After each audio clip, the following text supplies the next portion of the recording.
जो मुक्त असेल तोच मुक्त होईल इत्यादी।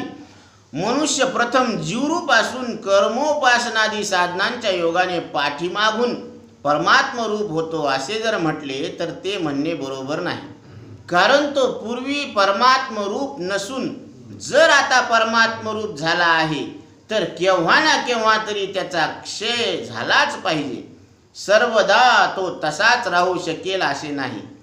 जसं मूळची धातू तांबे असून मागून तिला कोणत्या तरी औषधीच्या रसाच्या संस्काराने पिवळापणा येऊन त्याचे सोने झाले असे भासले, तरी पण कालांतराने तिच्यावरील औषधीच्या रसाची शक्ती क्षीण झाली, म्हणजे त्यास प्राप्त झालेले खोटे सोने पण कमी होत जाऊन शेवटी केव्हा तरी अगदी सोनेपण नाहीसे झाले पाहिजे।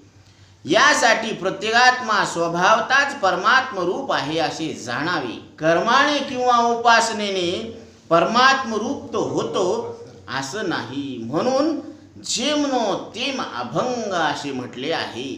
प्रत्येकात्माचा बोध ब्रह्मनिष्ठ सद्गुरूचा समागम केला असता होतो, म्हणून सदैव सत्संग करावा। आणि आपण परमात्मा कर्म उपासना करून होतो अशातला भाग नाही। आपण अंगानच परमात्मा आहोत। तो सिंह मूळचाच सिंह होता, अंगचाच सिंह होता, मेंढा कधीच नव्हता, पण कधी समजला तो स्वतःला सिंह जेव्हा तो रानातल्या